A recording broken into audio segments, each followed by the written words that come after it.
পাতার চাটাই পরনে লাগাইয়া আমি পরনের কাপড় খুলতেছি, নবীর রুমালে দান করে দিব। আবু বকর দুইটা চোখের পানি ছেড়ে দিলেন। রে বিবি, তোমার কি মন চায় পরনের কাপড় খুলে আমার নবীর দেওয়ার জন্য? আবু বকরের বিবি একটা চিৎকার মারছে, স্বামী গো, শুধু পরনের কাপড় নয় গো স্বামী, আমার দি মন চায় কলিজাটা খুইলা নবীর রুমালে দিতে। আমার আল্লাহ বলেন, রে ফেরেশতারা শুন, আমার বন্ধুর জন্য আবু বকরের বিবি কত পাগল হয়ে গেছে। এবার পরনের কাপড় খুলে দিলে গাটুরি বানাইয়া আবু বকর ঘরে যা ছিল কিছুই নাই, সব নিয়ে আমার নবীর সামনে হাজির। আমার নবী বলেন, আবু বকর কি আনছো? আমার আবু বকর কি আনছো? আবু বকর বলেন, হুজুর ঘরে যা ছিল সব নিয়ে আসছি, কিছুই রাখো নাই। আবু বকর বলেন, আল্লাহর নবী গো, রাখছি গো, আল্লাহ আর আল্লাহর রাসূলকে ঘরে রাইখা আমি সব বিলীন করে দিয়েছি। নবী বলেন, আবু বকর এই পুরান কাপড়। এমনি জিবরাইল খেজুর পাতার পোশাক পরে নবীর সামনে হাজির। ইয়া রাসূলুল্লাহ, আল্লাহর সালাম গ্রহণ করুন। আমি জিবরাইলের সালাম গ্রহণ করুন। রাসূল বলে, রে সালাম যে গ্রহণ করব, তোমার বেহেশতি পোশাক কোথায়? তুমি দি খেজুর পাতার পোশাক পরছো। জিবরাইল বলেন, হুজুর শুধু আমি না, আরশ বহনকারী ফেরেশতা সহ জান্নাতের হুরিরা সহ আজকে খেজুর পাতার পোশাক। ইয়া রাসূলুল্লাহ, এই যে পুরান কাপড় দেখতেছেন, আবু বকরের বিবি আপনি নবীর ভালোবাসায় খেজুর পাতার পোশাক পরনে লাগাইয়া পরনের কাপড়টা খুলে আপনার জন্য দান করে দিয়েছে। যে আবু বকরের বিবি আপনার ভালোবাসায় খেজুর পাতার পোশাক লাগাইয়া পরনের কাপড় দান করেছে, ওই আবু বকরের বিবির ভালোবাসার পুরস্কার আবু বকরের বিবির ইজ্জত রাখতে যাইয়া আজকে আমি জিবরাইল সহ আরশ বহনকারী ফেরেশতা সহ আল্লাহর বন্ধু গো, জান্নাতের হুরবালারা সহ সবাইকে আজকে আবু বকরের বিবির সম্মানে খেজুর পাতার পোশাক পরাইছে। এই নবীর ভালোবাসায় লাভ হয় না লস হয়? আজকে সেই নবীর আদর্শ আমাদের মধ্যে নাই। তাই বলতেছিলাম, আসুন এই নবীর আদর্শ আল্লাহর ওলিরা শিক্ষা দিয়েছে। কাজী কবরে তো যাবেন, কবরে কিভাবে গেলে কবরটা শান্তিময় হবে এটা বোঝার জন্য অল্প সময় আমি আলোচনা করব। আপনাদের কষ্ট হবে না তো? একটু দরুদ শরীফ পড়ুন, আলোচনায় চলে যায়। আল্লাহুম্মা সাল্লি আলা সাইয়্যিদিনা মুহাম্মাদ, আল্লাহুম্মা সাল্লি আলা সাইয়্যিদিনা মুহাম্মাদ নাবিয়ানা মাওলানা মুহাম্মাদ নাবিয়ানা শাফিয়ানা মাওলানা দেবানিশি মনের আমার আর দিও না যন্ত্রণা, দেবানিশি মনের আমার আর দিও না যন্ত্রণা। হায়রে দন যদি হইতাম দনে যাইতাম সোনার মদিনা, হায়রে দন যদি হইতাম যাইতাম সোনার মদিনা। আল্লাহুম্মা সাল্লি আলা সাইয়্যিদিনা বালাগাল উলা বিকামালিহি কাশাফাদ দুজা বিজামালিহি আসনাত জামিউ খাসালিহি সাল্লাল্লাহু আলাইহি। ছেলেটা কয়, চাচা শার্ট তো হাত একটা ছোট একটা বড় দিলেন, টাকা পয়সা রাখবো কই, পকেট দিলেন না? মুরব্বি কয়, বাবারে পকেট তো দিছি, কই সামনে তো পকেট দেখি না। আমার তো খেয়াল আই রে বাবা পকেট দিছি। ওই ছাত্রটা জামাটা নামায়া দেখে পকেট তো দিছে ঠিক, কিন্তু পকেট সামনে না লাগায়া পিঠের মধ্যে লাগাই দিছে। তো যাই হোক, পিঠে হোক আর পেটে হোক, পকেট লাগাইছে তো। আমি আপনাদের কাছে প্রশ্ন, যেই কাপড়টা শেষ বিদায়ে পরবেন, যেটার নাম হলো কাফন, ওই কাফনটা যেদিন আপনাকে আমাকে পরাবে, বলুন তো পিঠেই হোক আর পেটেই হোক কোন পকেটের ব্যবস্থা কি হবে? 10টা টাকা নেওয়ার মতো কোন পকেটের সিস্টেম কি হবে? একেবারে সোজা। 10টা পাই নেওয়ার কোন পকেট নাই। তাই যে দেশে আছি সিস্টেম হলো আসা যায়, থাকা রোজগার করে কোটি কোটি টাকার মালিক হওয়া যায়, যাওয়ার সময় 10টা পাই নেওয়া যায়। তাই সেই কবরে যাইবার আগে কি করতে হবে আসুন আগে বাড়ি। তাই বলতেছিলাম আমরা যে নবীর উম্মত, আমরা কাজ কাম যা করি জিগাইয়া জিগাইয়া করব। কি বলেন? আমরা যে মরে যাব, আমরা যে দুর্বল করে বানাইলেন, খিদে দুর্বল করে বানাইছেন, জিগান দরকার আছে না? আপনারা জিগাইছি বাঁশের পালা দিছে, চটকিরা বলে ফেলছেন। আল্লাহরও আমরা জিগামু, অন্য নবী রাসূলের উম্মতেরা জিগাইতে পারতো না, এদের সাহস নাই, কিন্তু আমরা পারি। দুনিয়াতেও পারবো, কবরে গিয়াও। তাই বলছিলাম গাউসে পাক খবরে গিয়া দুইটারে ধরছে, ধরা সালাম কালাম কই কি জিগাইছে? কারণ এই নবীর উম্মতের মধ্যে উত্তম উম্মত হবে কে? যে আগে তোরা সালাম কালাম কই। দুই ফেরেশতা কয়, হুজুর আমরা তো ফেরেশতা, আমরা তো কোনোদিন সালাম দিছি না। এমনি দৌড়ারে আরো চাপায়া ধরতেছে, তোরা ফেরেশতা, তোরা একটু খুঁজদাছি। সুবহানাল্লাহ কইতেন না? বলবেন হুজুর গাউসে পাক ফেরেশতারা কেন খুঁজে? খোঁজার কারণ হইল দুইটারে ধরছে, হুজুর কি লেগে খুঁজতেছেন? কই তোরা বলে আমার বাবা আদি পিতা আদম নবীরে বানানোর সময় তোরা বলে নিষেধ দিসলি। সুবহানাল্লাহ কইতেন না? কই আদি পিতা আদম নবী, এরপরও খবর কয়ে লাইছে গাউসে পাক। আল্লাহু আকবার বলো। আরে গাউসে পাকের নাম জপিলে আল্লাহ পাওয়া যায়। বলুন গাউসে পাকের নাম জপিলে আল্লাহ পাওয়া যায়। পাগল কান্দিস না আর গাছতলায়, কান্দিস না আর গাছতলায়, গাউসে পাকের নাম জপিলে আল্লাহ পাওয়া যায়। গাউসে পাকের এমনি নিশানা, চুরকে ধরে কুতুবানা। গাউসে পাকের এমনি আরে চুরকে ধরে কুতুবানা। মুর্দা মানুষ জিন্দা করে হাতের ইশারায়, মুর্দা মানুষ জিন্দা করে হাতের ইশারায়। গাউসে পাকের নাম জপিলে আল্লাহ পাওয়া যায়। আইরে গাউসে পাকের নাম জপিলে আল্লাহ পাওয়া যায়। গাউসে পাকো আল্লাহর ওলি, যার তরিকায় আমরা চলি। গাউসে পাকো আল্লাহর ওলি, যার তরিকায় আমরা চলি। যাহার নামের নিশানিতে আমরা শান্তি পাই, যাহার নামের নিশানিতে আমরা শান্তি পাই। গাউসে পাকের নাম জপিলে আল্লাহ পাওয়া যায়। হায়রে গাউসে পাকের নাম জপিলে আল্লাহ পাওয়া যায়। আচ্ছা গাউসে পাকের স্মরণে মাহফিল করে আপনারা কি মনে শান্তি পান না? না হয় কেন এত বড় মাহফিল, এত পয়সা কেন খরচ, এত আনন্দে আসে কিনা বলুন তো? যাই হোক, এদিকে আমার ওয়াজ না, আমার ওয়াজ হলো মৃত্যু আর কবর। কি বলেন? এবার গাউসে পাক বলতেছেন তোরা রে সারমুনা, তোরা বলে আদি পিতা আদম নবীরে বানানোর সময় নিষেধ দিসলি। দুই ফেরেশতা একজন আরেকজনের দিকে চায়, কিরে গাউসে পাক জানে কেমনে?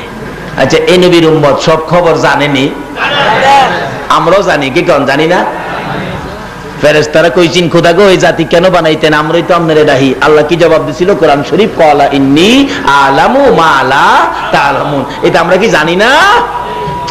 দুই ফেরেশতা কই কি বিপদে পড়লাম, একটা ডাহে। গাউসে পাক ছাইরে দিন, ছাইরে দিন, আমরা জায়গা। কয় না ছাড়তাম না। কই তাহলে একজন রে ছাড়েন, আমরা পেশ ভাঙ্গাই মালিকের কাছ থেকে। কই না ছাড়লে আইতি না। কয় না আই ফরুম, আমি না আইলে হেডারে মেইরেলেন। একটা কয় খুদা গো কি পেছো বললাম, দৌড়ছে ছাড়ে না। আল্লাহ কয় হগল জাগাত মাতবুরি করিস না।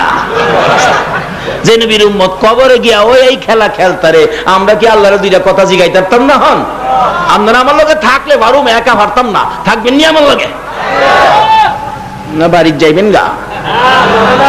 কেডা কেডা যাইবেন গা? একটু হাত তুলে দেখাইছে, দু তিনজন তুলছে। আসলে বুঝে নাই, ঠিক আছে, এর লেগে কোনো অপরাধ হইছে না। তবে ফেরেশতারা কইতেছে, খোদা গো, এত বড় বরকতের মাহফিল তিয়ারা বলে দুইজন হাত তুলছে বাড়ি যেবুগা, এটা কি বেজাল লিখবো? আল্লাহ কয়, চুপ, কি এর বেজাল লিখতি, বন্ধ কর, বন্ধ কর। এই নবীর উম্মত দুই চারটে বেজাল করলে এটা সাইরা দিবেন।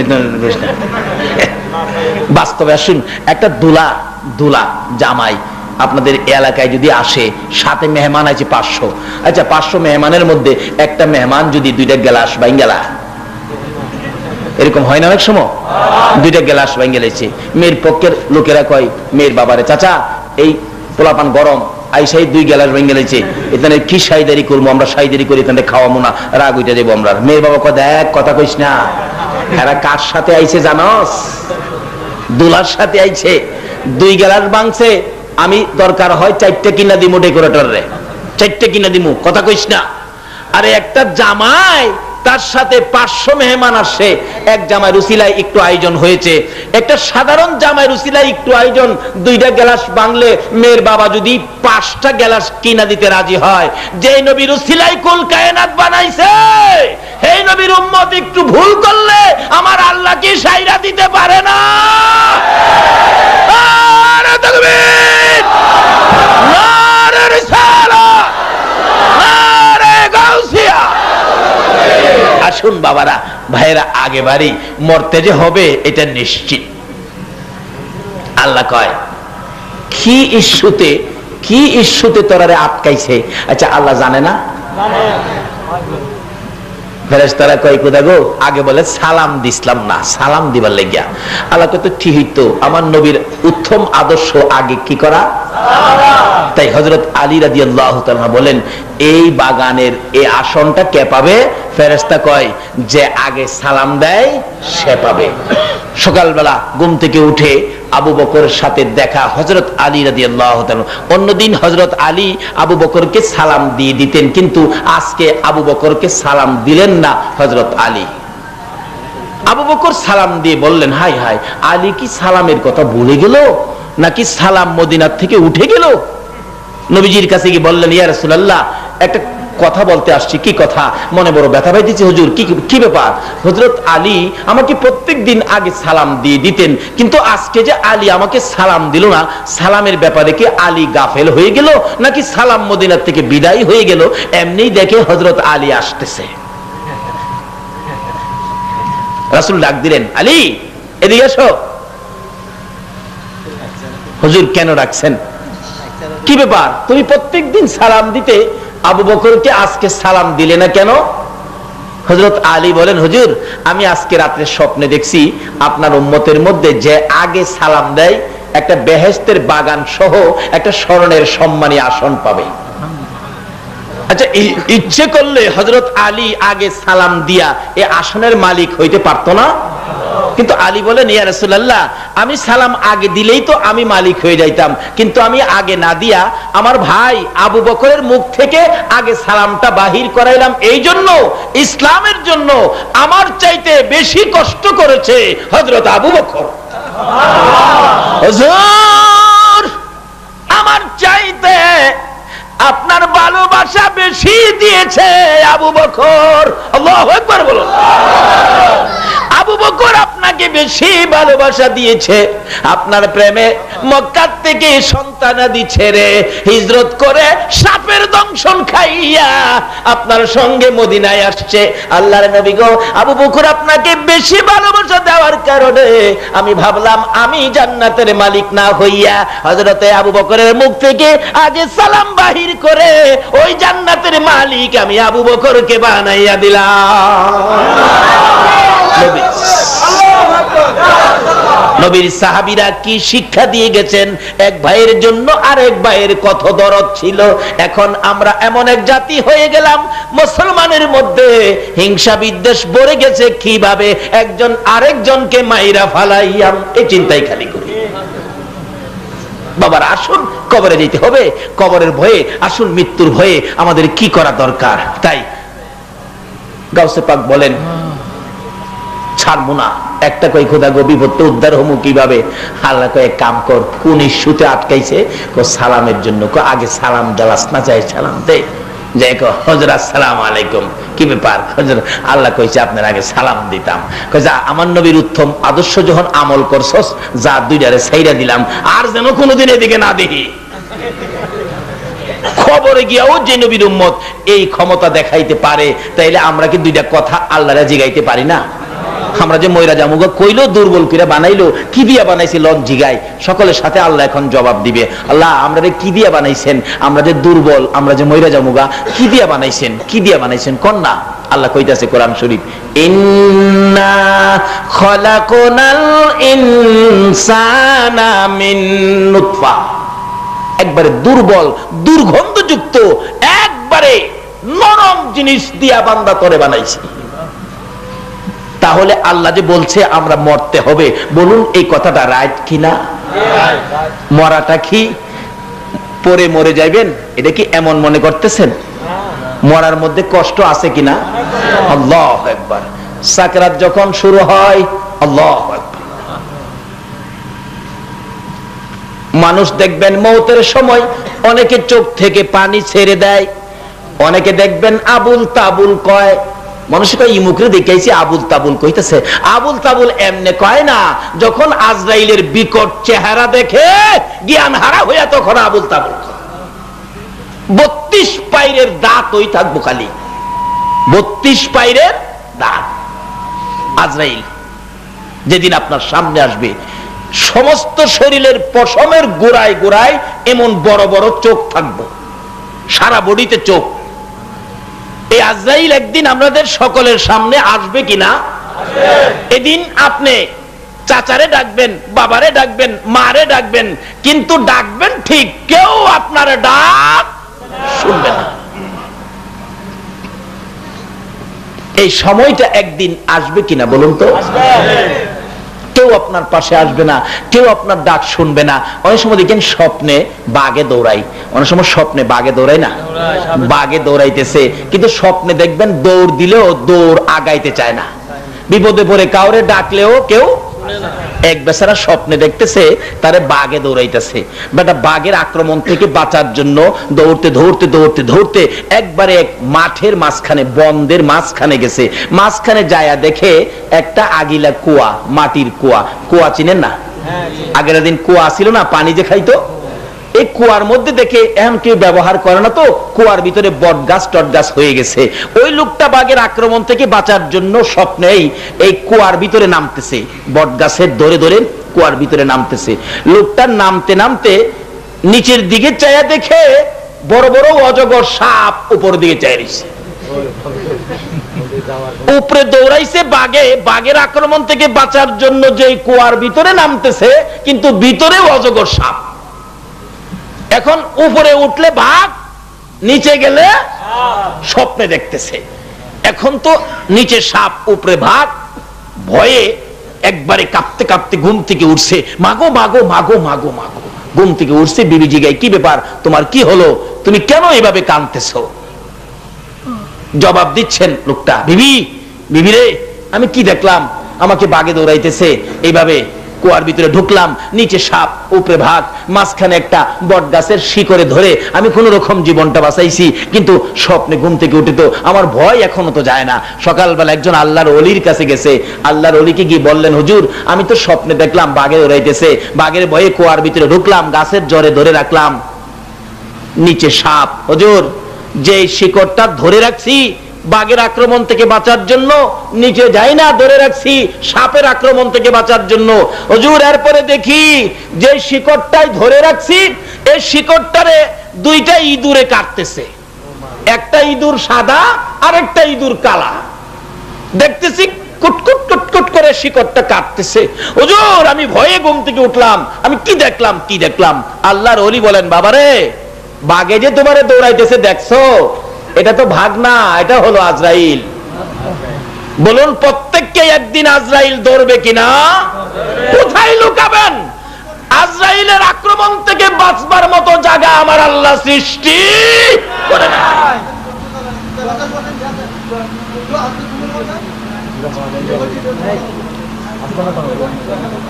বাবারে তোমরা ওয়াজ বন্ধ করো, আমরা ওয়াজ করতেছি। কি কর এবার হুজুর কোন কি? হ্যাঁ, আমি যেই শিকড়টার মধ্যে ধরে রাখছি, এই শিকড়টা দুইটা ইঁদুরে কাটতেছে, একটা কালা একটা সাদা। আল্লাহর ওলি বলেন যে শিকড়টাই তুমি ধরছো, এটা হলো তোমার দুনিয়ার হায়াত, এটা হলো দুনিয়ার হায়াত। কিন্তু যে সাদা ইঁদুরটা দেখছো, এটা তোমার হায়াতের দিন, আর যেটা কালা দেখছো, এটা তোমার হায়াতের রাত। এই হায়াতটা দিনে রাইতে এইভাবে কুটকুট করে কাটতে কাটতে তোমার দুনিয়ার হায়াত শেষ হবে, তারপরে তুমি নিচে পড়ে যাবে। অর্থাৎ মৃত্যুর পরে আমাদেরকে কোথায় দেওয়া হবে বলুন তো? কবরে। এবার বলতেছেন আল্লাহর ওলি বাবারে, যেখানে নিচে দেখছো অজগর সাপ, এই কবরটা হলো তোমার সাপের ঘর। রাসূল বলছে এক একটা কবরে ৯৯টা করে সাপ দেওয়া হবে। বাবারা ভাইয়েরা, জীবনে মানুষ বিদেশ যায়, বিদেশ যাওয়ার আগে খোঁজ খবর নেয়, যাবো যে কুয়েত, যাবো যে দুবাই, অবস্থা কেমন, লোকজন আছে কিনা আমাদের এলাকায়, পরিবেশ ভালো কিনা, বেতন কেমন, খাওয়া দাওয়া কেমন, আবহাওয়া কেমন, এরকম জয় জিজ্ঞাসা করি। আমরা যে এই সুখে শান্তির বাড়িঘর ছেড়ে, ৫ তলা ৭ তলা বিল্ডিং ছেড়ে আমরা যে সাদা কাফন পরে কবরে যাব, বলুন তো কবরটা কেমন? কেউ কি কোনোদিন কাউরে জিজ্ঞাসা? কেউ তো জিজ্ঞান নাই।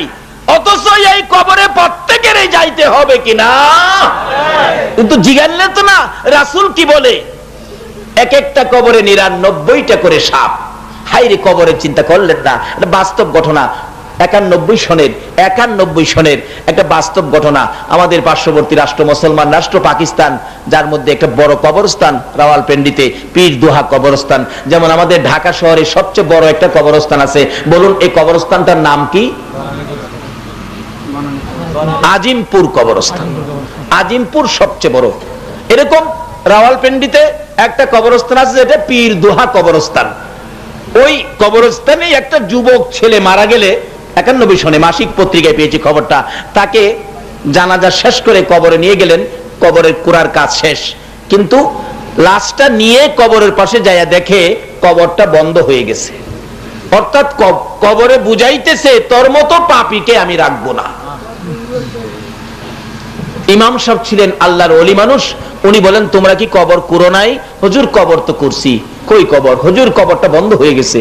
হায় হায়, বাবা যুবক সাবধান হও, আরেকটা কবর কুরো। আরেকটা কবর কুরা হলো, হাজার হাজার মানুষের সামনে কবরটা বন্ধ হয়ে গেছে। আল্লাহর ওলি বলেন বাবারে আরেকটা কবর কুরো, ৩টা পর্যন্ত দেখি। ৩ নাম্বার কবর কুরা হলে কবরটা আর বন্ধ হলো না। আল্লাহর ওলি বলেন লাশটাই না দাও, ২জন লোক কবরে নামো। ২জন কবরে নামছে, লাশটা নিয়ে আসো। কবর থেকে ২টা লোক ডাকতেছে, হুজুর লাশটা কবরে দিবার আগে আপনি একটু আইসা দেখেন না কবরের অবস্থাটা কি। আল্লাহর ওলি বলেন আমি কবরের পাশে যাইয়া দেখি, কবরের ভিতরে ১.৫-২ হাত লম্বা লম্বা, মানুষের চোখের মতো চোখ, ১.৫-২ হাত লম্বা কালো রঙের বিচ্ছু কবরটা ভরে গেছে। বলুন এই কবরে আমাদের প্রত্যেকের যাইতে হবে কিনা? কিন্তু এই কবরে সাপ বিচ্ছুর থেকে বাঁচার জন্য জীবনে কয়টা কাজ করেছেন? আল্লাহর ওলি বলেন বাবা এই কবরই তাকে দিতে হবে, যেহেতু 2টা কবর তার রাখতে অস্বীকৃতি জানাইছে। এবার লাশটা কবরে দিলে লোক 2টা উঠার আগে আগেই বিচ্ছুগুলো তার হাড্ডিগুলি টাইনা টাইনা খুলতেছে। এই কবরে অনেকের মা অনেকের বাবা আছে কিনা বলুন তো? আজকে এই মা বাবার জন্য আমরা দোয়া করা দরকার আছে না? আসুন দোয়া না করে কেউ যাবেন না, কারণ মা বাবা তো কবর থেকে ডাকতেছে, তো তাওয়াঙ্গার গার সুদি আজ মালে মা, তো চারা গাফেল সুদি আজ হালে মা। বাবারে আসুন, মৃত্যুর যন্ত্রণা এমন কি কবরের আযাব, এই দুইটার থেকে আমরা কিভাবে বাঁচতে পারি সেজন্য আসুন আলোচনায়। মৃত্যুর যন্ত্রণা যে কত হবে, আল্লাহু আকবার। হযরত ইদ্রিস আলাইহিস সালাতুস সালাম আল্লাহকে বলেছিলেন, আল্লাহ গো মৃত্যুর বলে খুব যন্ত্রণা কষ্ট হবে, একবার যদি আমি মইরা দেখতাম। ইদ্রিস নবী আল্লাহ কয় আজরাইল হ্যারে লয়া।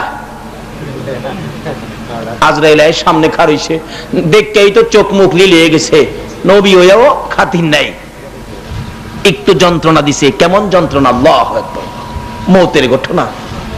একটা রগে রগে একটা ঘাস আছে উফুত ল্যাংড়া, যেটা উল্টা ফুল হয়। দেখেন অনেক সময় মুরগ জব করলে মহিলারা মুরগের গলার হাড্ডির ভিতর থেকে জারু শলা দিয়া গাইয়া সাদা একটা রগ বাইর করে। মৌতের কষ্ট যে কত, আজরাইল দেখলেই রুহুটা এদিক সেদিক ছুটাছুটি করতে থাকে আজরাইলের আক্রমণ থেকে বাঁচার জন্য। কত যে কষ্ট, আজরাইল তো টের পায় না। যেদিন সমস্ত পৃথিবী ধ্বংস হয়ে যাবে, আল্লাহ পাক নির্দেশ দিবেন, আজরাইল এবার তোমার রূহ তুমি কবজ করো, খানদান করো। আজরাইল বলবেন, প্রভু গো, আর তো কেউ নাই, আমারটা খানদান না করলে হবে না। আল্লাহ একটা ধমক দিবেন, সকল প্রাণী মৃত্যুর করে ঢলে পড়বে, আমার কোরআন মিথ্যা হবে, নবীর হাদিস মিথ্যা হবে, তাড়াতাড়ি তোমার রূহ তুমি বাড়ি করো। তখন আল্লাহ নির্দেশে ধমকে আজরাইল নিজের পায়ের আঙ্গুলি থেকে চিপ শুরু করবেন। একটা চিপ দিবেন, রুহুটা 2 আঙ্গুল বাহির হয়ে আসবে। এই কষ্টে আজরাইল এমন চিল্লানি চিল্লাবেন, কিতাব লেখে যদি ওই সময় আকাশ জমিন থাকতো, আজরাইল নিজের রুহু বাহির করার কষ্টে চিল্লানির আওয়াজে আকাশ বাইঙ্গা জমিনে পড়তো, জমিন ফাইটা আকাশে উঠতো। নিজের রুহু বাহির করতে এত কষ্ট, আর আমরাটা যে বাহির করবে কত কষ্ট হবে। এই কষ্ট বোঝানোর জন্য আমার নবী যেদিন এই জমিন থেকে বিদায় হয়ে যাবে, দরজায় দাঁড়াইলেন। দরজার মধ্যে আজরাইল ডাকতেছেন, দরজা খুলো। আমার নবী বলেন, ফাতেমা রে, দরজা খুলে দাও। খাতুনে জান্নাত ফাতেমাতুজ জাহরা বলেন, আমি দরজার কিনারে যাইয়া দেখি এমন একটা লোক দাঁড়াইছে যার মাথাটা আকাশে, পাও 2টা জমিনে। নবীর কাছে যদি এই সুরতে আজরাইল যায়, বলুন আমাদের কাছে কোন সুরতে আসবে? ফাতেমা বলেন, বাবা গো, এমন একটা লোক মাথা আকাশে পাও জমিনে, আমি দেখলে ভয় পাই, আমি দরজা খুলবো না। আমার নবী চোখের পানি ছেড়ে দিলেন, ও ফাতেমা, দরজা খুলে দাও গো, ইনি হলেন মালাকুল মউত আজরাইল। কিছুক্ষণের মধ্যে তুমি ফাতেমাকে ইতিম বানাইবো। বাবা গো, আমার ভয় লাগে। মারে ভয় লাগলো, আসবে। আমার নবীর পাশে বসলেন আজরাইল। ইয়া রাসূলুল্লাহ, আল্লাহ বলছে আপনি যদি অনুমতি দেন আমি জান খানদান করব, কিন্তু নবীর জান খানদান আমাদের মতো কি? আমাদের মতো। আমার নবী যেদিন দুনিয়া থেকে বিদায়, ওমর শুনেছে নবী নাকি দুনিয়া থেকে বিদায় হয়ে গেছে। ওমর তরবারিটা লইয়া দৌড় মারছে। কে বলে রে আমার নবী বিদায় হয়েছে? আমার নবী বিদায় হলে আমি ওমর থাকতে পারবো না। কোথায় আমার নবী, আমারে দেখতে দাও। দৌড়ে গেছে, যে দেখি নবী চাদর মাথায় দিয়ে শুয়ে আছেন, শেষ বিদায়। এমনি সময় ওমর বলেন, আমি মাথার দিকের চাদরখানি আদবের সহিত মুখ পর্যন্ত বাহির করলাম। ওমর বলেন, আল্লাহর কসম করে বলি, আমি দেখি আমার নবীর এখনো 2টা ঠোঁট নড়ে রে। আমি চোরের কাছে কানটা লাগাইয়া শুনি আমার নবী এখনো উম্মতি উম্মতি বলে কান্দে। আমার নবীর মৃত্যু আমাদের মতো নয়, আমার নবীর জান খানদান আমাদের মতো নয়। এটা হলো আল্লাহর কুদরতের ব্যাপার। যেহেতু হায়াতুন নবী, জিন্দা নবী, কিন্তু কোরআন শরীফ রক্ষা করার জন্য আজরাইল আমার নবীর সামনে আসছে। আল্লাহু আকবার বলো। কিন্তু ব্যথায়, উম্মতের ব্যথায় ব্যথিত নবীর সামনে যখন বসলেন, আমার নবী চোখের পানি ছেড়ে দিয়ে কান্দে, আজরাইল আমি যদি আজকে বিদায় হয়ে যাই রে, আমার তিন উম্মতের কে দেখবে? জিবরাইল কোথায় রে? ও আজরাইল তুমি একটু বসো, আমার ভাই জিবরাইল আসো। আমার আল্লাহ বলেন, জিবরাইল আমার বন্ধুর কাছে খবর নিয়ে জলদি যাও। জিবরাইল হাজির হয়ে গেলেন। ইয়া রাসূলুল্লাহ কিসের জন্য কাঁদছেন? আরে জিবরাইল, আমি যদি বিদায় হয়ে যাই আমার গুনাহগার উম্মতের উপায় কি হবে? আমার আল্লাহ বলেন, জিবরাইল রে আমার বন্ধুর কানে খবর দে, আমার বন্ধু বিদায় হয়ে গেলে আমার বন্ধুর সকল উম্মতের দেখা শোনার দায়িত্ব আমি আল্লাহর কুদরতি হাতে নিলাম। আমার বন্ধু যেন না কান্দে। আজরাইল বলেন, আমি নবীজির বুকের উপর একটু হাতটা দিলাম। নবীজি থরথর করে কাঁপতেছে। চিৎকার মেরে ডাকছে, ও আজরাইল, আমার বুকের উপর হাতটা রাখছো, আমি নবী কত কষ্ট পাইতেছি খবর জানোনি? 7 আসমান 7 জমিন যদি আমার বুকে চাপাইতি রে, এত কষ্ট আমি পাইতাম না। আমার আল্লাহ বলেন, বন্ধু একটু কষ্ট তোমাকে দেওয়ার কারণ হলো তুমি যে উম্মতের দরদি নবী। আমার নবী চিৎকার মারছে, আজরাইল, আমি না হইলে তুই হইতি না, আমি না হইলে কুল কায়নাত হতো না রে।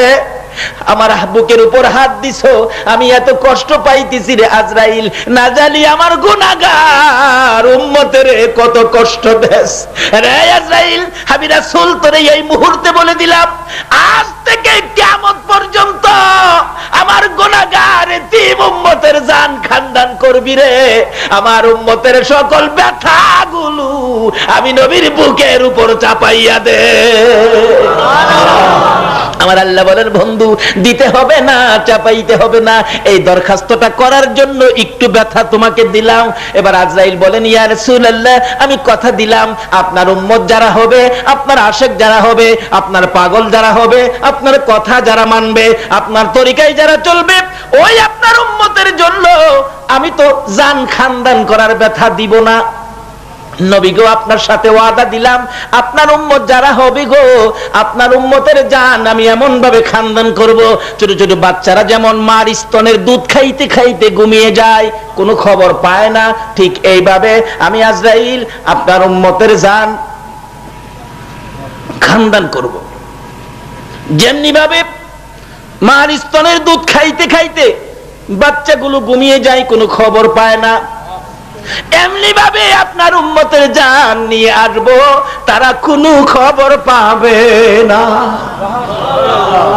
তাইলে মৌতের কষ্ট থেকে বাঁচতে গেলে আমরা কার উম্মত হইতে হবে? রাসূলের উম্মত হইতে গেলে নামাজ লাগবে কিনা? সুদ ছাড়তে হবে কিনা?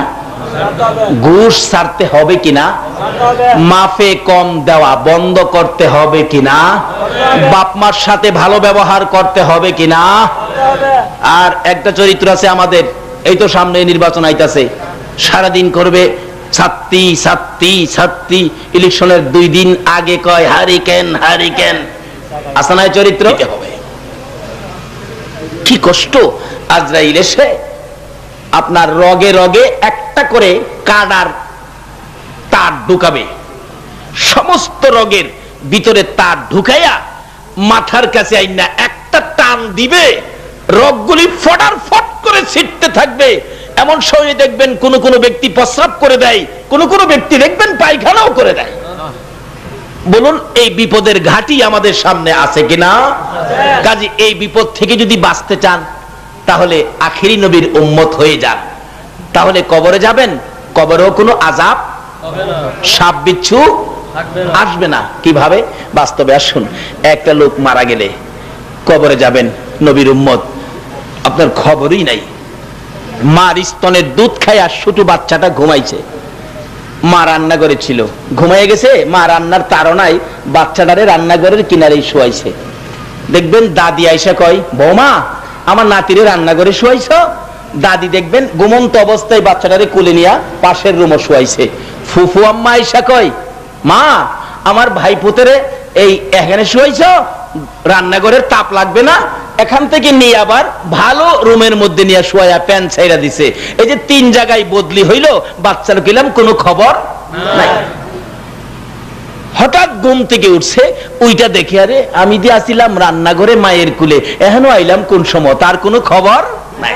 ঠিক এমনি করে নবীর উম্মত হইলে আজরাইল বলছে, মার স্তনের দুধ খাইতে খাইতে বাচ্চা যেমন ঘুমায়, এমনি করে নবী গো আপনার উম্মত ঘুমিয়ে যাবে, কোনো কষ্ট হবে না। এবার ঘুমিয়ে গেছে, আজরাইল রূহ নিয়ে গেছে।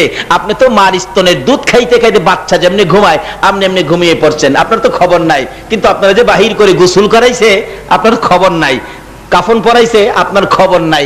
জানাজা পড়ছে, আপনার খবর নাই। কবরে দিয়া আইসা পড়ছে, আপনার খবর নাই। যখন মুলকিন নকির আইসা আপনাকে ডাকছে, ওঠো, আপনি উঠেই চোখ বগাইবেন, চোখ ঘুরাইবেন, হাই হাই কই আসিলাম, কোথায় আসলাম।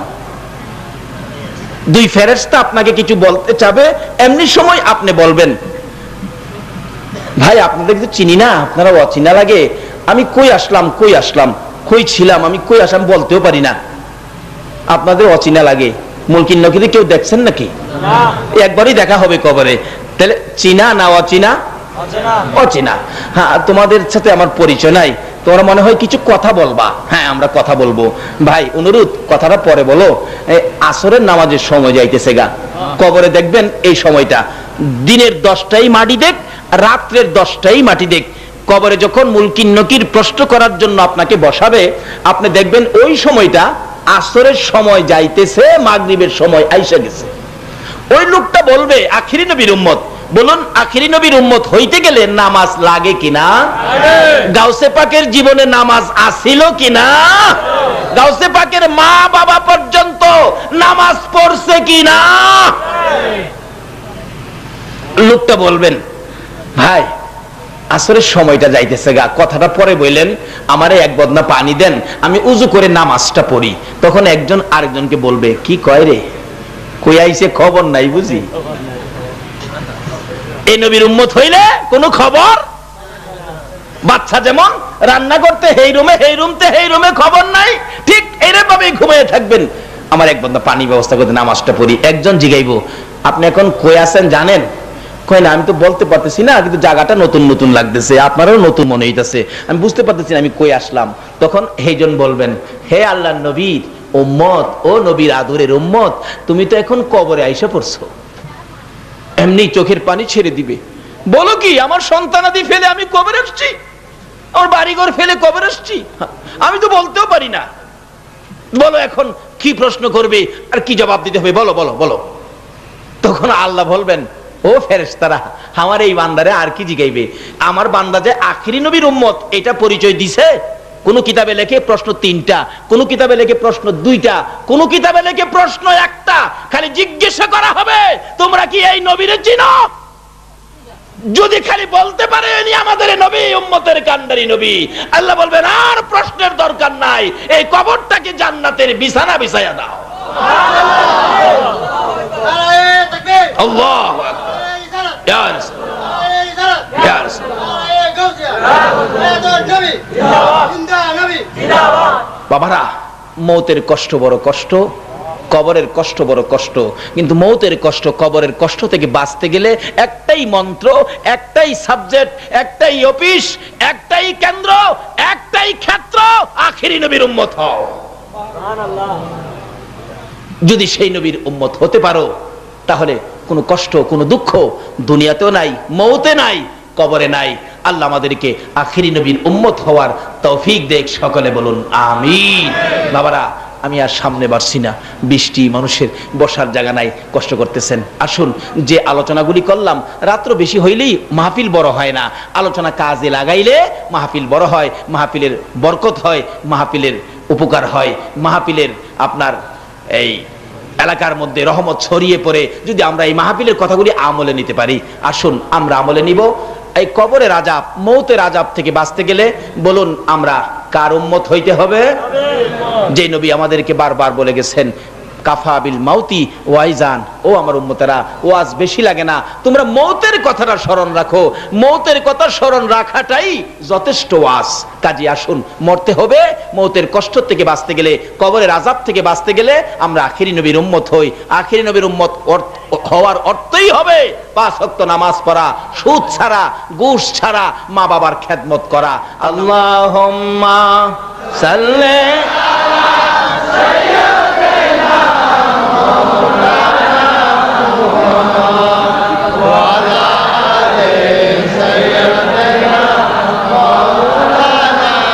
মুহাম্মাদ, আল্লাহুম্মা সাল্লি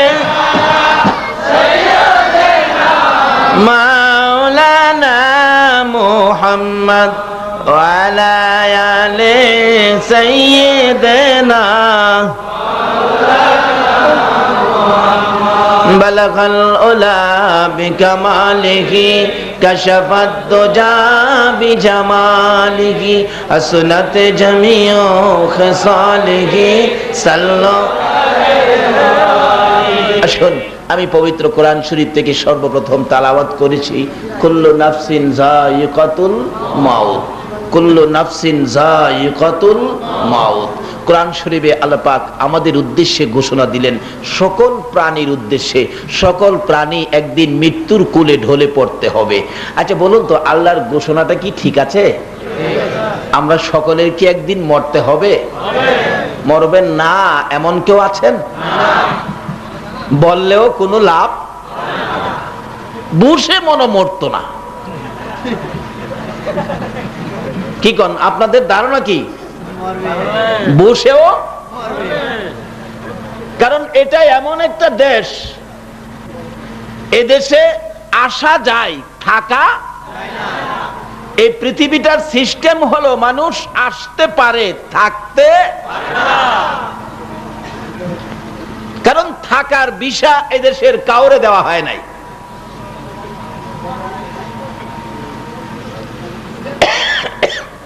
কিন্তু যাইতে যে হবে এটা তো নিশ্চিত। এখন সকল প্রাণীর ব্যাপারটা আমাদের চিন্তা করে লাভ নাই, লন আমরা নিজেদের ব্যাপার চিন্তা করি।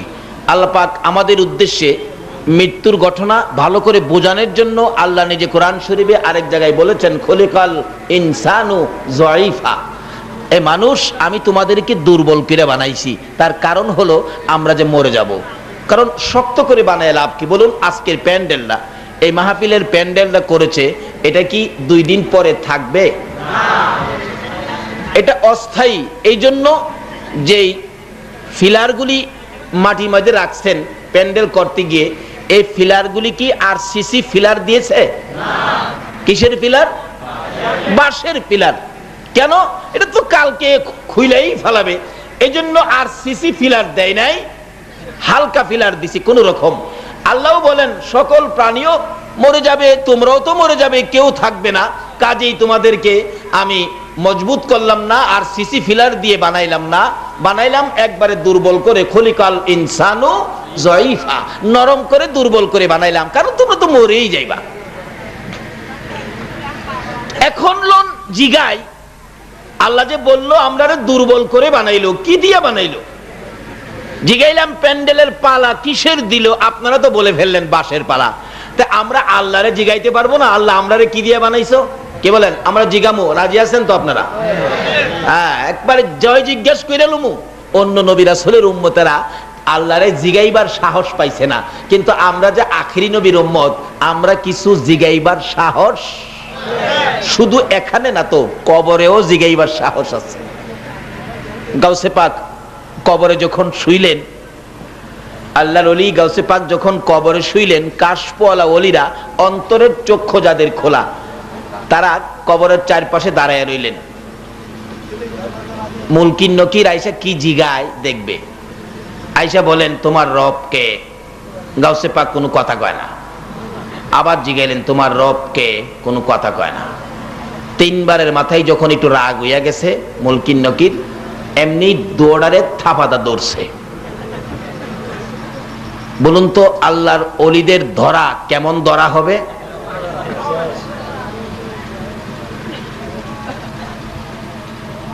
আমার পীর সাহেব কেবলা বলেন, বাবারে গাউসে পাকের দরবারের কুকুরের পাওয়ার জংলার বাঘের চেয়ে অনেক বেশি।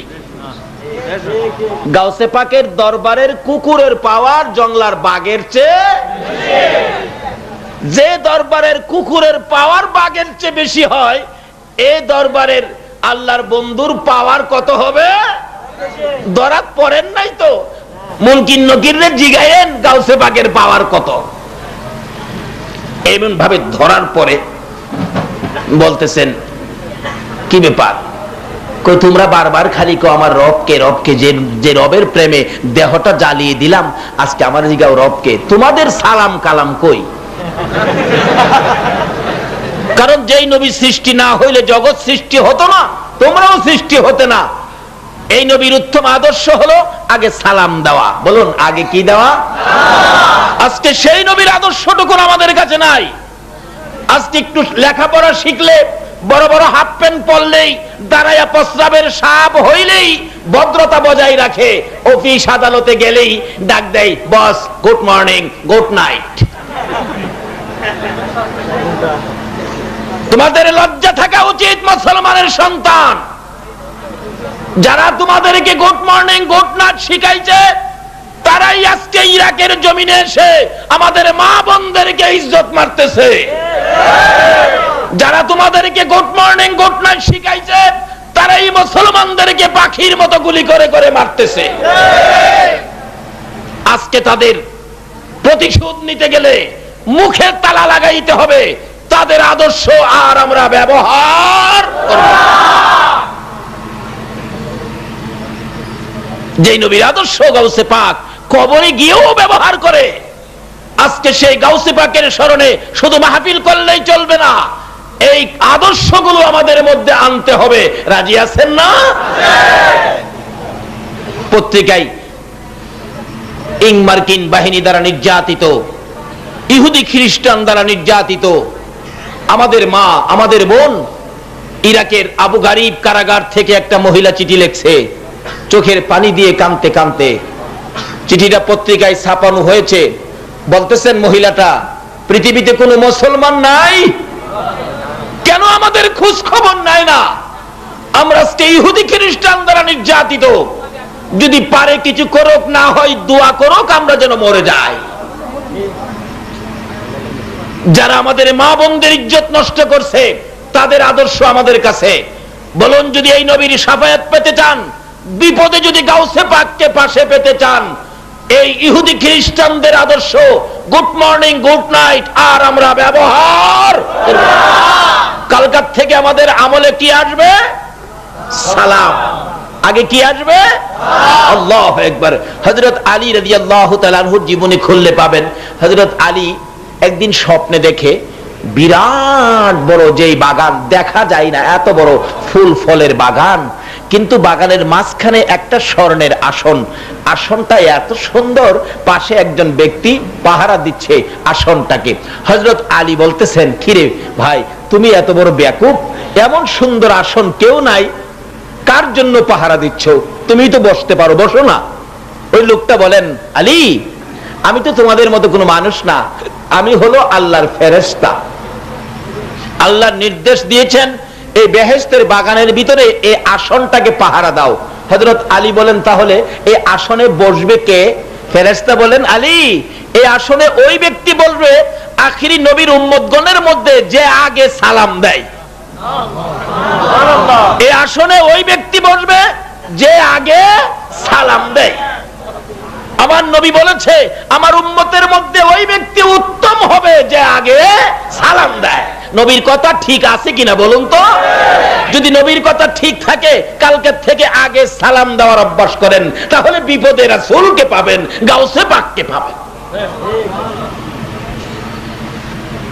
কিছু বাড়িতে নেন বাবা, যে দেশে আসছেন, এই দেশের সিস্টেম হলো মানুষ আসতে পারে, থাকতে, কিন্তু কোটি কোটি টাকা রোজগার করতে পারে, যাওয়ার সময় 10টা পাই নিতে পারে না। কিভাবে নিবেন? নেওয়ার তো সিস্টেমই নাই। আমরা টাকা পয়সা রাখার জন্য জামা কাপড় বানাইলে, বলুন টাকা পয়সা রাখার জন্য কি দেই? কয়না, কয়না কি দেই? কি পকেট? পকেট। দেখবেন দর্জিকে না বললেও টাকা রাখার পকেট কি? এক বেচারা ছাত্র মানুষ এক বুড়া দর্জির কাছে জামা দিয়েছে শার্ট বানাইতে। বুড়া মানুষ, বেচার চোখে কম দেখে, খেয়াল শক্তি কমে গেছে, রোজগার করার মতো কোনো ছেলে নাই, বিদায় নিজের পেটের দায়ে নিজেই বুড়া বয়সে কষ্ট করে। আপনাদের কষ্ট হবে না তো? একটা ঘন্টা সময় দিবেন না?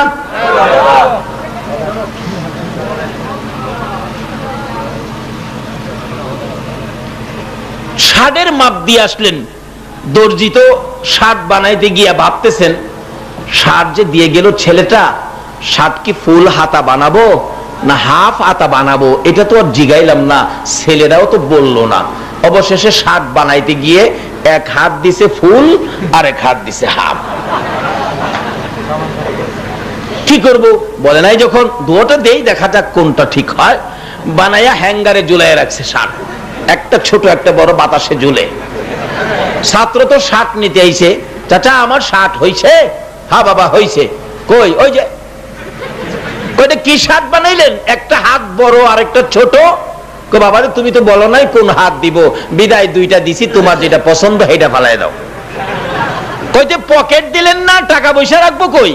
কই পকেট দিছি তো। পকেটের কথা না বললেও পকেট দেয় কিনা বলুন তো? আরে মাশাআল্লাহ, আমাদের দেশের দর্জিরা দেখবেন, আমাদের দেশের দর্জিরা পাঞ্জাবি বানাক, শার্ট বানাক, পকেট উপরে একটা দেয় আর একটা আসেনি, আসেনি? আমার এটা এই দেশের বানাইল, হ্যাঁ এটাতে আছে, আছে। আবার সৌদির বানানো পাঞ্জাবির মধ্যে নিচের পকেট পায় না, তাহলে বোঝা গেল সৌদিতে নিচের কাম করুন না নাই। বলে হুজুর আমরা দেশও, হ্যাঁ আমরা দেশও আছে বিদায় দর্জিরে না। আমি আল্লাহর কসম করে কই নিচের পকেটের কথা আমি দর্জিরে কই নাই, আজকে জানি আজকে হাত দিয়া দিয়ে আছে।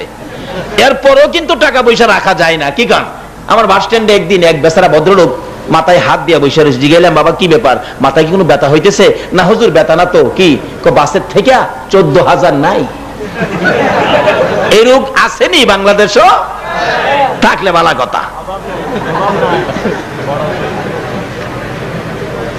আখিরি নবীর উম্মত যদি হতে চান এই রোগ ছেড়ে দিতে হবে। কি বলেন ঠিক কিনা? আচ্ছা এই নবী পাওয়ার পরে আর কোন পাওয়ার দরকার আছে? আবু বকরের জীবনী খুলুন।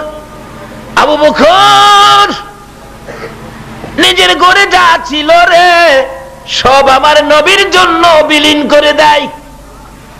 একদিন আমার নবী মসজিদে নববীর বারিন্দায় গায়ের চাদর মুবারক বিছাইয়া ডাকতেছে, ও আমার আদরের সাহাবীরা, তোমরা আমাকে কে কি দিয়া খুশি করবা জানতে চাই।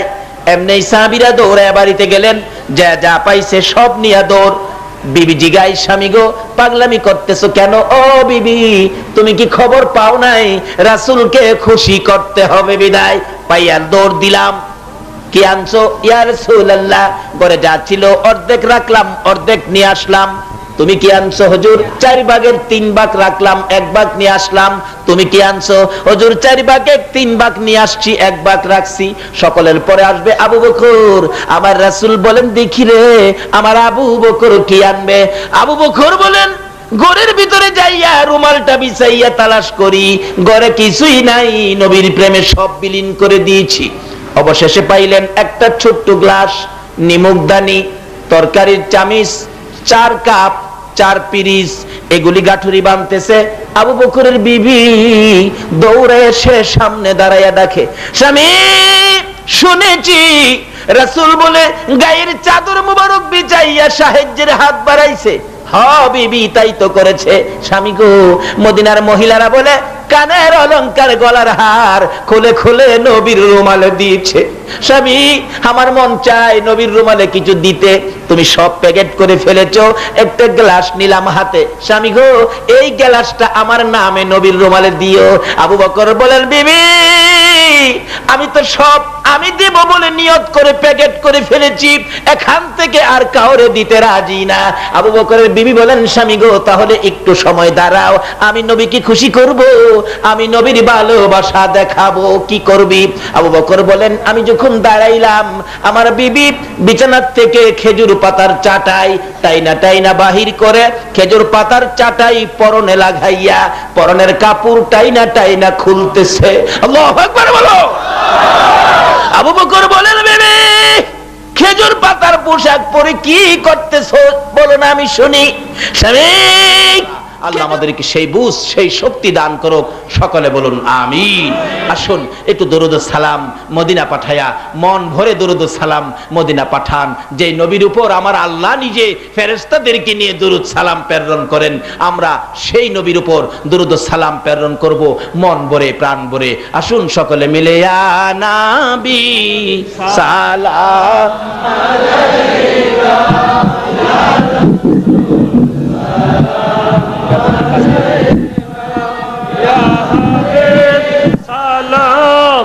আলাইকা সালাওয়াতুল্লাহ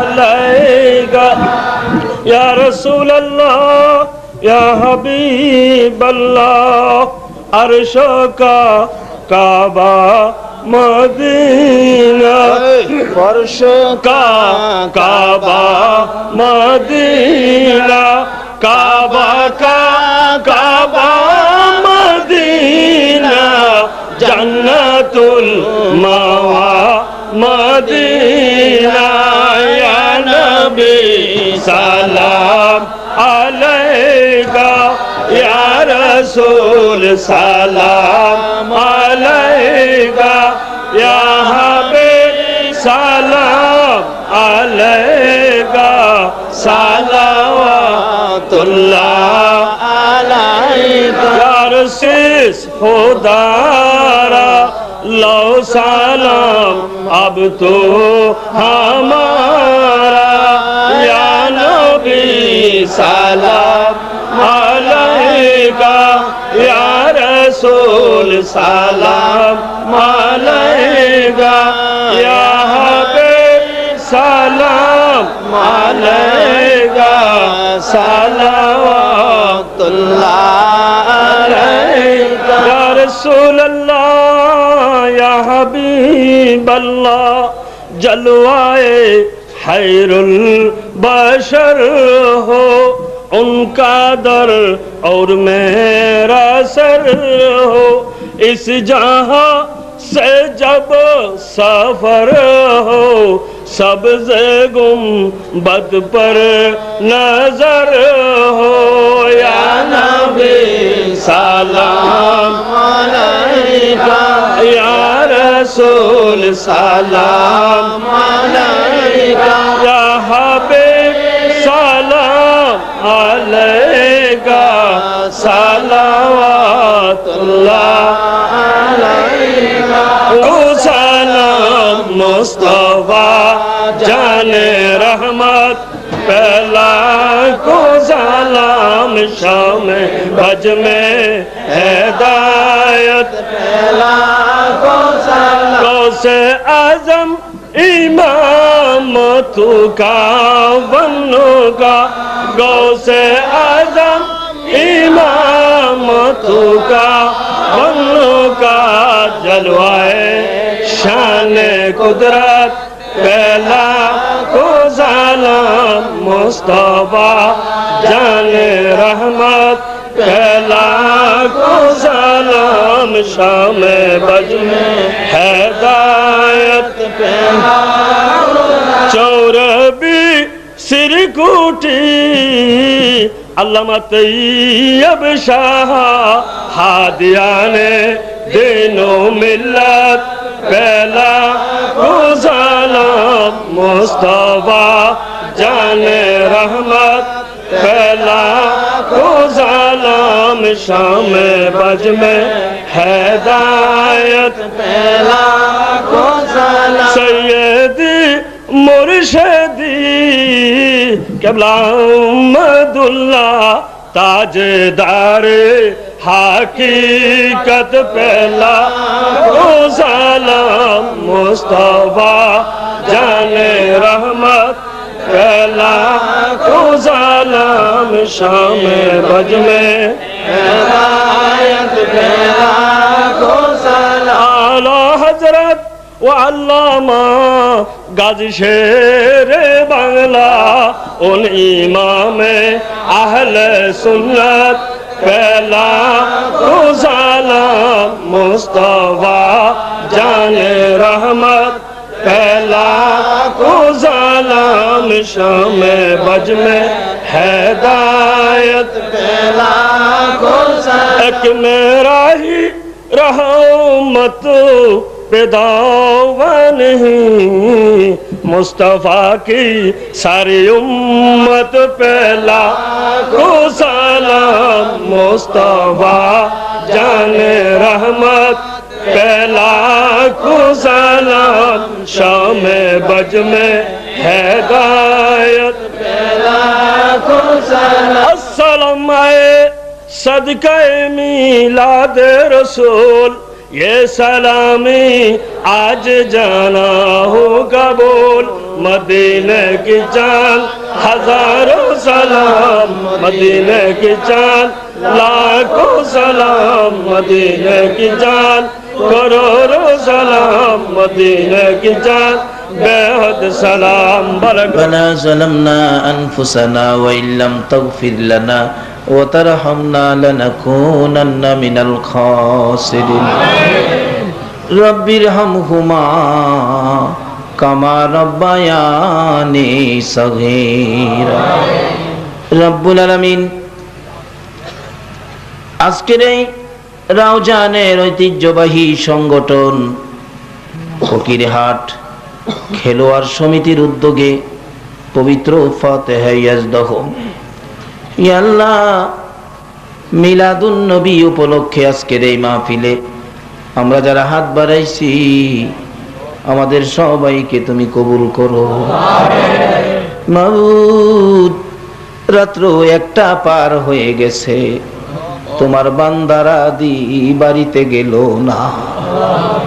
চারিদিকে জবজব করে বৃষ্টি, বৃষ্টির মধ্যেও তোমার বান্দারা বসতে পারে না, দাঁড়াইয়া রইছে।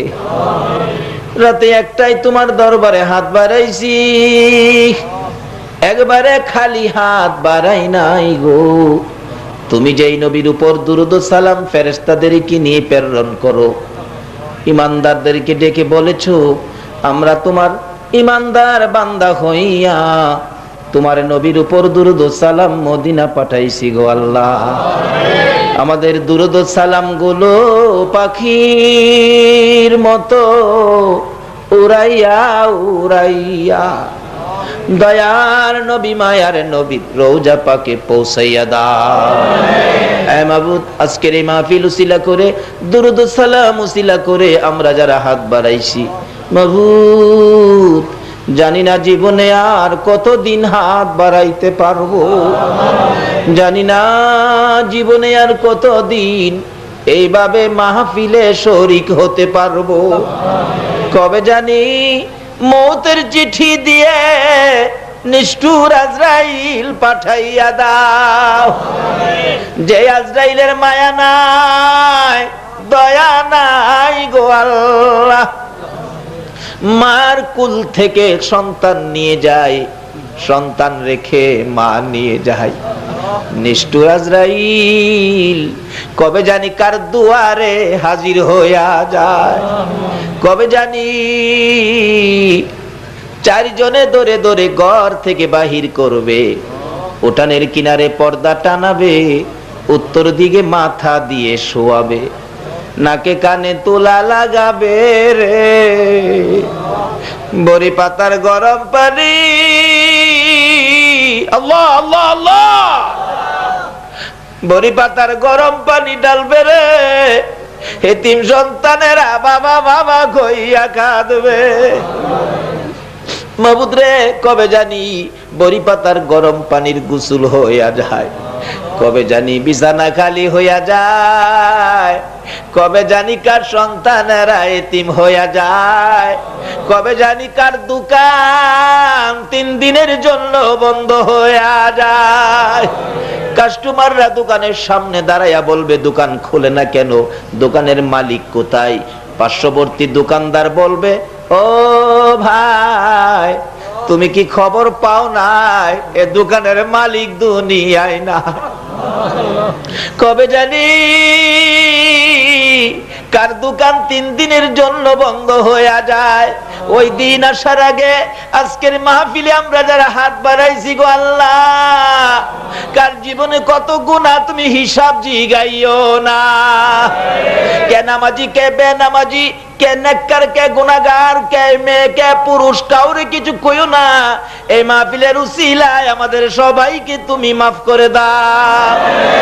ইয়া আল্লাহ, রাত্রে 1টার পরে গাউসে পাকের স্মরণে মাহফিলে বসে, মিলাদুন নবীর মাহফিলে বসে আমরা যে জীবনের গুনাহ ক্ষমা চাইলাম, তুমি ক্ষমা করছো নি গো আল্লাহ। ডাক দেন না আল্লাহ, হে আল্লাহ, জীবনের গুনাহ ক্ষমা করছো নি। আমরা যে তোমারে আল্লাহ আল্লাহ কইয়া ডাকলাম, দুনিয়ায় দেখি সন্তান যদি অপরাধ করে বাবা ধমক দেয়, বাড়িতে জায়গা দিবে না। বাবার বয়ে সন্তান বাড়িতে আসে না। রাত্র যখন 12টা 1টা বাইজা যায়, অপরাধী সন্তানের জন্য মা দরদি দরজাটা খুইলা দাঁড়াইয়া থাকে রে আল্লাহ। একটা অপরাধী সন্তানের জন্য মায়ের মতো দরদি যদি দরজা খুইলা দাঁড়াইয়া থাকতে পারে, তুমি কি তোমার বন্ধুর গুনাহগার উম্মতের জন্য মাফের দরজা খুলতে পারো না গো আল্লাহ? ডাকতেন না ইয়া আল্লাহ, ইয়া আল্লাহ। মাবুদ ঘুরাইও না, ফিরাইও না। তোমার বান্দারা আল্লাহ আল্লাহ কইয়া ডাকলো, তুমি কেমনে ফিরাইবা? তুমি যদি ফিরাইয়া দাও, তুমি বলো না আমরা আর কার কাছে যাব গো আল্লাহ? ফিরাইও না, ঘুরাইও না। দুরূদ ও সালামের উসিলায় আমাদেরকে মাফ করে দাও ইয়া আল্লাহ। জীবনের গুনাহ মাফের আশার দরখাস্তের পর আর একটা দরখাস্ত করি, তুমি কিন্তু রাগ হইও না। মাউত আমি জানি না রে, কার মনে জানি কি আগুন জ্বলে রে, কার মনে জানি কি ব্যথা। বলার ইচ্ছা ছিল আমার কাছে তো বলতে পারে না। আমি জানি না একটার পরে যারা হাত বাড়াইছে, কার মনে জানি আগুন মা নাই, মা নাই রে আল্লাহ। কার মনে জানি ব্যথা বাবা নাই, বাবা নাই রে। হ্যাঁ মাবুদ, মা বাবা সন্তানের জন্য কত দরদি ছিল। যে বাবা মাথার গাম পাতায় ফালাইয়া রোজগার করে সন্তানকে মানুষ করেছে, সারাদিন বাবা মাঠে ঘাটে কাজ করে সন্ধ্যার সময় বাড়িতে আসছে রে, হাত মুখ ধুয়ে বাবা যখন খাইতে বসছে, মা বাবাকে দুধ দিছে, ভাত দিছে খাওয়ার জন্য। বাবা যখন দুধ ভাত ভালো করে মাখতো, আমরা যাইয়া বাবার চারদিকে ঘেরাও করে বসে যাইতাম। বাবা এত কষ্টর পরেও দুধ ভাত মাখা ভাত একটাও মুখে দেয় না। দুধের ভাতগুলি সকল সন্তানের মুখে মুখে বাইটা দিয়া দিছে। মাবুদ রে, এত আদর করতো বাবাই, দুধ কলা খাওয়াইয়া। এখন জানি কার বাবা রইছে কবরে ঘুমাইয়া। মাবুদ রে, ওই মা কার জানি কবরে গো। আমরা যখন ছোটকালে মার সাথে ঘুমাইছি, মা শীতের রাত্রে একটু পরে পরে বাচ্চার নিচে 2টা হাত বাড়াইতো, প্রস্রাব করে দিয়েছি। মা প্রস্রাবের খাতা বদলাইছে, আবার হাত বাড়াইছে, প্রস্রাব করেছি। মা খাতা বদলাইছে, আবার হাত বাড়াইছে, প্রস্রাব করেছি, খাতা শেষ। মা দরদি বিজা জায়গার মধ্যে শুয়া রে, তোমার আমার মতো সন্তানের শুকনা জায়গায় শুয়াইছে। আবার যখন প্রস্রাব করে দিছি, মা সন্তান রে কোথায় শুয়াবে, শুকনা জায়গা পায় না। অবশেষে মা দরদি সন্তান টাইনা বুকে উঠাইছে রে আল্লাহ। ওই মা কার জানি নাই রে, ওই বাবা কার জানি নাই রে আল্লাহ। এই মুহূর্তে ওই সকল মা বাবার কবরগুলো জান্নাতের বাগান বানাইয়া দাও মাবুদ রে। আমি নিজেও মা হারা হয়ে গেছি, এ মারে তো আর দেখি না রে আল্লাহ। বাড়িতে যাইয়া চাচির মুখ দেখি, জেডির মুখ দেখি, আমার মায়ের মুখটা দেখি না। আমার মতো যারা মা হারা হয়ে হাত বাড়াইছে, যারা 2টা চোখের পানি ছাড়ছে রে আল্লাহ, এই চোখের পানি দেখলে তোমার কি মায়া লাগে না? তোমার কি দয়া লাগে না? ওই মা হারা সন্তানের কান্না তুমি কেমনে সইবা গো আল্লাহ? মা হারা একটা সন্তান বিদেশ থেকে আল্লাহ আমাদের মধ্যে যারা নামাজি, নামাজ কবুল করে লও। যারা নামাজ পড়ে না, নামাজের বুঝ দান করে দাও। যারা মদিনা যাওয়ার পাগল, পাখির মতো উড়াইয়া মদিনা লইয়া যাও রে আল্লাহ। কত ভাইয়ের আছে শুধু জীবনে শুনছে সোনার মদিনা, কিন্তু নয়ন ভরে তো একবার দেখলো না মদিনা রে, ও সোনার মদিনা। 2001-এ হজে গিয়েছিলাম, মুহাম্মাদি ওয়া আলা আলিহি ওয়া আসহাবিহি আজমাইন বিহক লা ইলাহা ইল্লাল্লাহু মুহাম্মাদুর রাসূল